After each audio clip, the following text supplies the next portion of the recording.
Halo, kembali lagi bersama saya Salim Adrianto Pakpahan dari Universitas Jambi, Fakultas Pertanian, Profesi Kehutanan Angkatan tahun 2018. Pada pertemuan sebelumnya, saya telah membahas mengenai Tebang Pilih Tanam Indonesia atau TPTI. TPTI ini merupakan salah satu teknik silvikultur yang dilakukan di hutan alam produksi, di mana TPTI ini dia dilakukan pada areal tegakan yang seumur. Nah, pada kesempatan kali ini saya ingin membahas mengenai TPTJ atau Tebang Pilih Tanam Jalur. Pertama-tama awalnya teknik silvikultur itu diawali dengan Tebang Pilih Tanam Indonesia. Mengapa TPTI ini diganti dengan TPTJ? Ini karena TPTI ini gagal dalam melakukan pengelolaan hutan. Nah, kegagalan dari TPTI ini bisa kita lihat dari aturan main TPTI. Yang pertama, aturan mainnya jika kita lihat dari Peraturan Dirjen Kehutanan Nomor 35/KTPS/DD/I tahun 1972 dan Direktorat Reboisasi dan Rehabilitasi tahun 1980 ini mereka menerapkan aturan main bahwasannya pohon yang bisa tebang itu dengan diameter 30 sampai 50 cm. Ini berarti TPTI akan efektif jika dilakukan di hutan tanaman industri. Jikalau TPTI dilakukan pada hutan alam, maka penebangan di hutan alam itu tidak akan merata. Ini akan mengakibatkan masuknya cahaya matahari ke lantai hutan itu pun tidak akan merata. Ini akan mengakibatkan pertumbuhan pada vegetasi muda akan terhambat. Dan kemudian karena pola penebangannya acak, kita melakukan pola penanamannya pun di tempat yang acak tersebut. Ini berarti untuk melakukan permudahan buatan ini sangat sulit untuk dilakukan, dan untuk melakukan perawatan juga sangat sulit karena dilakukan pada banyak tempat. Itulah alasan mengapa TPTI tidak efektif, sehingga dibentuklah TPTJ. Berikut postingan saya mengenai TPTI pada akun YouTube saya. Jangan lupa subscribe, like, dan komen ya, karena itu semua gratis. Kemudian TPTJ ini didukung dengan keluarnya Keputusan Menteri Kehutanan Nomor 435/2/1997 tentang Tebang Pilih Tanam Jalur, di mana isinya ini mengenai jenis-jenis yang ditanam itu harus jenis komersial setempat dan berumur sedang dan panjang, terutama dari jenis-jenis Dipterocarpaceae. Kemudian tujuannya ini agar kegiatan pengelolaan hutan dapat dilaksanakan secara lebih intensif dengan melaksanakan tindakan-tindakan silvikultur melalui jalur-jalur hingga pembinaan dan pengawasan hutan lebih terjamin. 1 tahun kemudian keluarlah Keputusan Menteri Kehutanan ini untuk mendukung Keputusan Menteri Kehutanan Nomor 435 tersebut. Keputusannya ini ditulis pada Keputusan Menteri Kehutanan dan Perkebunan Nomor 624/2/1998 tentang sistem silvikultur, tebang pilih, dan tanam jalur atau TPTJ dalam pengelolaan hutan alam yang dibuat oleh Menteri Kehutanan dan Menteri Perkebunan.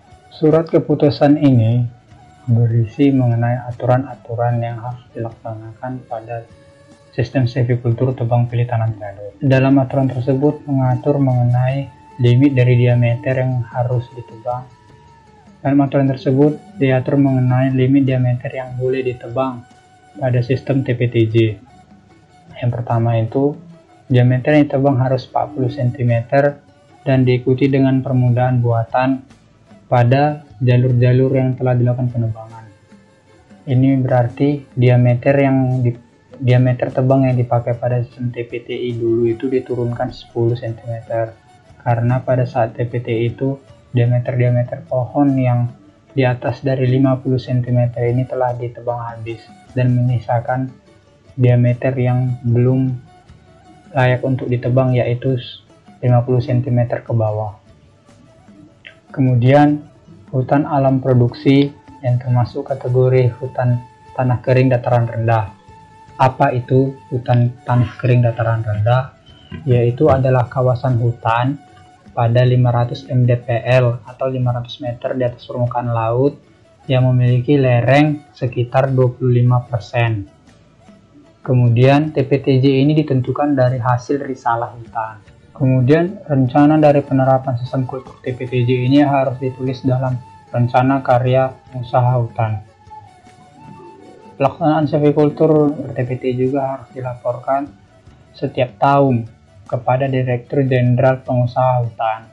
Dan tanaman hasil hutan permudaan ini dengan cara sistem silvikultur pada TPTJ dilaksanakan oleh HPH atau hak pengusaha hutan menjadi aset perusahaan yang bersangkutan. Kemudian pedoman dari TPTJ ini ditetapkan oleh Direktur Jenderal Pengusahaan Hutan. Kemudian disimpulkan, saran dari TPTJ ini mengatur pemanfaatan yang optimal pada hutan alam produksi. Yang kedua ini meningkatkan potensi hutan baik kualitas maupun kuantitas pada areal bekas tebangan dengan cara menanam jenis komersial pada jenis-jenisnya. Kemudian mempermudah pelaksanaan pemeriksaan, pembinaan dan pengawasan terhadap kegiatan pembinaan hutan yang dilaksanakan di lapangan. Kemudian ini ada tahapan kegiatannya. Yang pertama itu dimulai dari rancangan penataan areal kerja. Ini pelaksanaannya 2 tahun sebelum penebangan. Kemudian pembukaan wilayah hutan ini dia dilakukan 1 tahun sebelum penebangan. Kemudian pengadaan bibit juga dilakukan 1 tahun sebelum penebangan. Kemudian dilakukan penebangan dengan diameter 40 cm ke atas dan membuat jalur bebas naungan. Kemudian penyiapan jalur bersih ini dilakukan pada saat penebangan juga. Kemudian pemeliharaan tanaman dilakukan 1 tahun setelah penebangan sampai pada rotasi pemanenan berikutnya.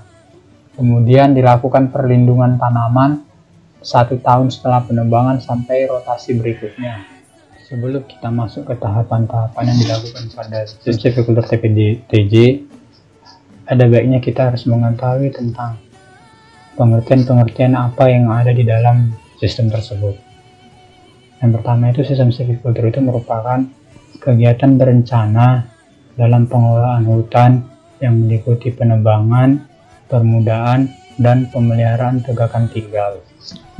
Kemudian HTI dengan sistem TPTJ ini untuk membangun hutan tanaman industri masih mempertahankan adanya hutan. Kemudian jalur bersih. Jalur bersih ini adalah jalur yang bebas dari semak-semak selebar 3 meter dan menjadi tempat penanaman. Kemudian jalur bebas naungan. Ini ada jalur selebar 10 meter yang bebas dari pohon-pohon yang dapat menaungi jalur dan atau anak pohon tersebut dari sinar matahari secara vertikal. Kemudian ada jalur tanam. Jalur tanam ini adalah jalur bersih ditambah jalur bebas naungan. Yang kemudian jalur antara. Jalur antara ini adalah jalur di antara jalur tanaman. Kemudian pemeliharaan hutan. Ini adalah kegiatan pemeliharaan tanaman muda dan membebaskan tanaman pokok dari tumbuhan pengganggu, pembabatan atau pencabutan rerumputan tanaman pengganggu lainnya di sekitar tanaman.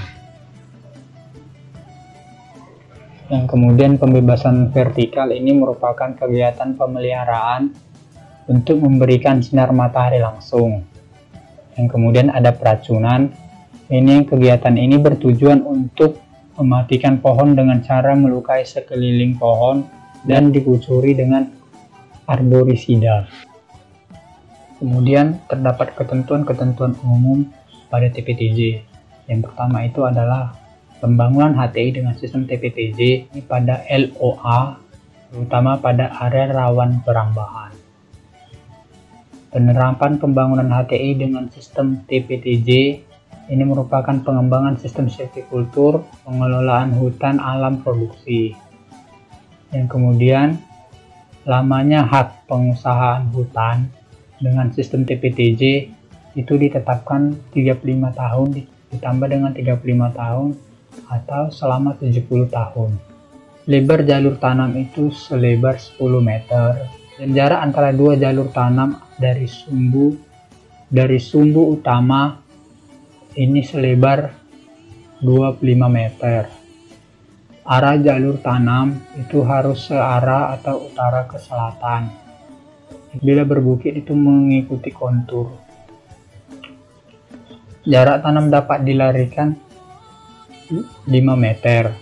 Dan yang paling penting ialah jenis yang ditanam adalah jenis-jenis komersial setempat yang berumur sedang dan panjang.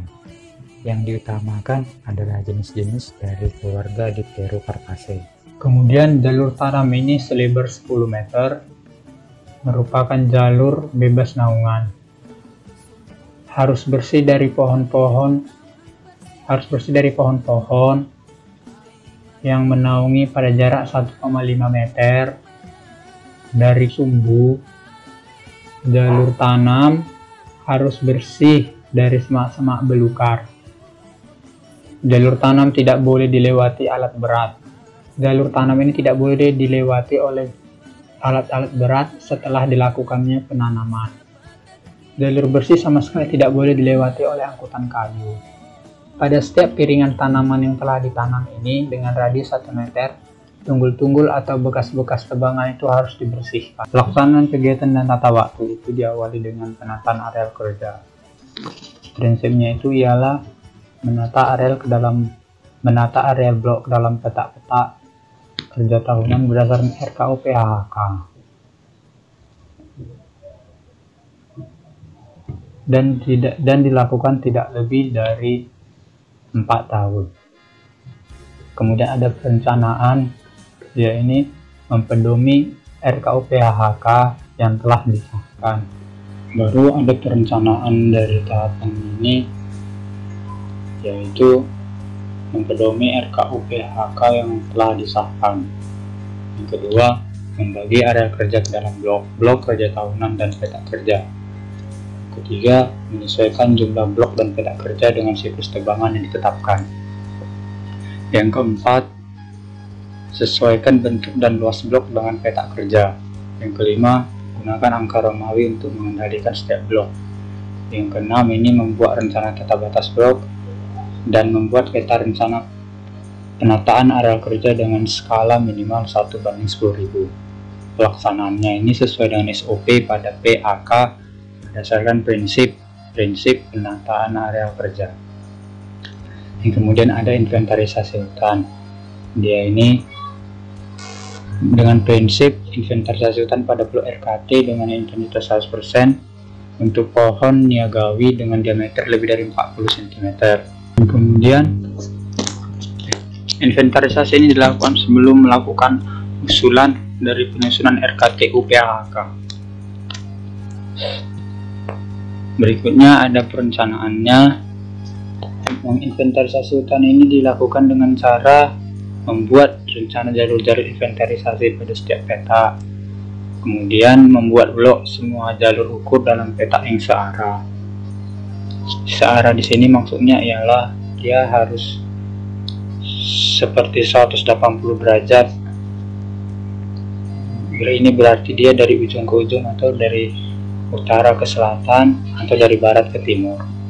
Kemudian siapkan daftar ukur yang diperlukan untuk mencatat hasil inventarisasinya dan membuat rencana inventarisasi hutan pada skala 1:50 dengan skala 1:5000. Setelah itu pelaksanaannya ini dilakukan sesuai dengan SOP kerja untuk inventarisasi hutan yang berdasarkan prinsip-prinsipnya, yaitu diameter pohon yang harus diinventarisasi pada pohon niagawi ini harus lebih dari 40 cm. Dan kemudian ada pembukaan wilayah atau PWH dengan prinsip efisien, efektif, tertib, dan ramah lingkungan. Perencanaan ini membuat rencana PWH berdasarkan peta blok RKT, membuat rencana trace jalan untuk angkut hasil pemanenan, membuat trace jalan angkut dan jalan syarat berdasarkan peta yang telah dibuat dari hasil inventarisasi hutan. Kemudian buat rencana lokasi dari basecamp, TPK, TPN, pondok kerja, dan lain-lainnya. Pelaksanaannya ini membuat prosedur kerja atau SOP untuk pembukaan wilayah hutan berdasarkan prinsip efisien, efektif, tertib, dan ramah lingkungan. Kemudian dilakukannya pengadaan bibit. Ini dengan prinsip menggunakan bibit jenis lokal unggulan setempat, dapat berasal dari biji atau cabutan atau stek atau kutu jaringan. Dengan perencanaan membuat rencana persemaian, lokasi sumber bibit, bangunan SDM, dan peralatan. Kemudian membuat rencana kebutuhan bibit. Pelaksanaannya ini dilakukan dengan standar operasional untuk pengadaan bibit dengan menggunakan bibit jenis lokal unggul setempat dan berasal dari biji atau cabutan atau stek atau dari kutu jaringan. Kemudian ada tebang naungan. Ini dengan prinsip pembebasan dari naungan pohon dominan. Dengan prinsipnya sama seperti pada saat pembukaan wilayah hutan. Dengan prinsip sama seperti pembukaan wilayah hutan, ini harus efisien, efektif, tertib, dan ramah lingkungan. Ini tujuannya untuk memperkecil kerusakan pada vegetasi yang berada di sekitar areal penebangan. Kemudian penebangan pohon ini dengan diameter 40 cm dan masuk ke dalam target RKT. Dengan perencanaannya dilakukan berdasarkan peta sebaran pohon dengan skala 1:10.000. Kemudian dilaksanakan pada peta dalam blok RKT yang telah disahkan. Pelaksanaannya dengan membuat prosedur kerja dari tebang naungan berdasarkan prinsip pembebasan dari naungan pohon dominan, efisien, efektif, tertib, dan ramah lingkungan. Alat-alat permanenan mengikuti peraturan yang berlaku. Kemudian ada penyiapan dan pembuatan jalur tanam ini dengan prinsip pembebasan dari naungan pohon dominan, efisien, efektif, tertib, dan ramah lingkungan. Alat-alat permanenan mengikuti peraturan yang berlaku. Kemudian ada penyiapan dan pembuatan jalur tanam ini dengan prinsip membuat ruang tumbuh, efektif, efisien, tertib, dan ramah lingkungan. Penebangan dapat dilakukan pada semua jenis pohon dalam jalur dan masuk ke dalam target RKT. Akan tetapi jenis pohon yang tidak termasuk dalam RKT seperti pohon-pohon yang dilindungi ini tidak dapat dilakukan pemanenan. Kemudian dengan perencanaannya dilakukan berdasarkan peta sebaran pohon berskala 1:10.000 dengan membuat jalur tanam dengan jarak antara sumbu jalur tambah 20 meter dan jarak tanam dalam jalur ditambah 5 meter. Membuat jalur tanam selebar 3 meter. Kemudian penebangan dilaksanakan pada peta tebangan dalam blok RKT yang telah disahkan. Pelaksanaannya ini membuat SOP berdasarkan ruang lingkup yang efisien, efektif, tertib, dan ramah lingkungan. Kemudian ada penanaman dan pemeliharaan tanaman jalur. Ini harus meningkatkan produktivitas pada blok RKT dan menggunakan bibit jenis lokal unggul setempat. Kemudian perencanaannya ini ialah membuat kelola tanaman dengan mengutamakan bibit jenis unggul. Bibit jenis unggul ini harus bibit jenis unggul lokal setempat dengan membuat peta rencana penanaman dalam jalur. Kemudian pelaksanaannya ini sesuai dengan SOP pada prinsip meningkatkan produktivitas pada blok RKT dan menggunakan bibit jenis lokal unggul setempat. Kemudian ada pemanenan. Di sini prinsipnya ini memanen dengan tebang habis pada jalur tanaman dan tebang pilih pada jalur antara untuk pohon diameter 40 cm. Yang kemudian memanen ini tidak boleh melebihi riap dan harus bersifat efisien, efektif, tertib, dan ramah lingkungan. Perencanaan ini dilakukan dengan penebangan berdasarkan peta sebaran pohon binaan skala 1:1000. Penebangan dilaksanakan pada peta tebangan RKT. Penebangan ini dilaksanakan pada peta tebangan blok RKT. Pelaksanaan ini sesuai dengan SOP pemanenan berdasarkan prinsip pemanenan Berdasarkan prinsip memanen tidak boleh melebihi riap dan harus efisien, efektif, dan ramah lingkungan. Alat-alat pemanenan juga mengikuti peraturan yang berlaku. Kemudian yang terakhir adalah perlindungan dan pengamanan hutan. Dengan prinsip mengendalikan hama dan penyakit, perlindungan hutan dari kebakaran hutan, perambahan hutan, dan pencarian hasil hutan, dan pencurian hasil hutan. Kemudian memberikan kepastian usaha dalam mengelola hasil produksi. Perencanaan ini dilakukan dengan menyusun rencana perlindungan dan pengamanan hutan secara periodik dalam satu periode RKT. Pelaksanaan ini sesuai dari SOP dan dia harus mampu mengendalikan hama dan penyakit, perlindungan hutan dari kebakaran hutan, dan perambahan hutan, dan dari pencurian hasil hutan.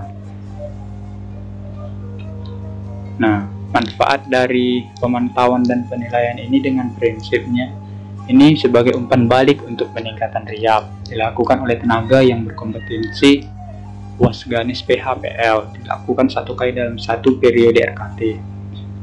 Membuat rencana pantauan dan penilaian berdasarkan prosedur operasi standar kan sebagai umpan balik untuk peningkatan riap dilakukan oleh tenaga yang berkompetensi dan dilakukan 1 kali dalam 1 periode RKT. Dan manfaat lain dari sistem TPTJ teknik silin ini pada EUPHK ini yaitu menyerap dan menyimpan karbon jauh lebih tinggi daripada sistem TPTI, yaitu status hutan yang akan ditanam ini akan mendapatkan pengakuan dari hukum adat. Status lahan yang ditanami akan mendapatkan pengakuan dari hukum adat, sedangkan hutan alam dianggap milik siapa saja, sehingga areal hutan produksi yang ada kegiatan budidaya intensifnya ini mempunyai kepastian akan hak terhadap kawasannya. Kemudian, TPTJ ini membutuhkan 4 kali lebih besar tenaga kerja dibandingkan dengan TPTI dan mampu meningkatkan kesejahteraan masyarakat sekitar hutan.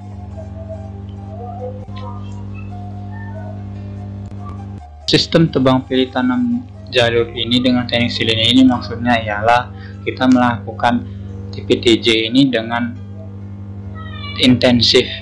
Ini berarti kita memerlukan dan melakukan usaha ekstra dalam melakukan permudahan alam tersebut. Berdasarkan hasil kegiatan sistem TPTJ dengan teknik silin, dengan teknis pembibitannya ini, dia dengan metode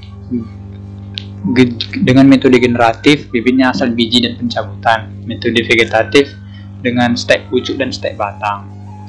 Kemudian dia ini ada tanaman umur 1 tahun. Inilah dia yang telah diadakan dari permudahan. Ini dia jalurnya. Kemudian ini dia umur tanaman 3 tahun. Baru ini dia umur tanaman 5 tahun. Dan ini dia umur tanaman 7 tahun. Ini dia tanaman umur 9 tahun.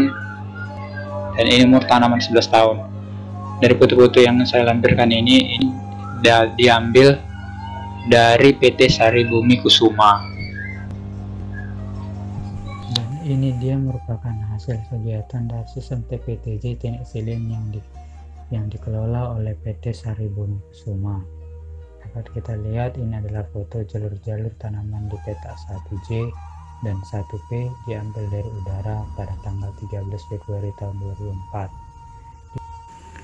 Sekian penjelasan dari saya mengenai tebang pilih dan tanam jalur. Apabila ada salah kata, saya mohon maaf dan terima kasih. See you in the next video.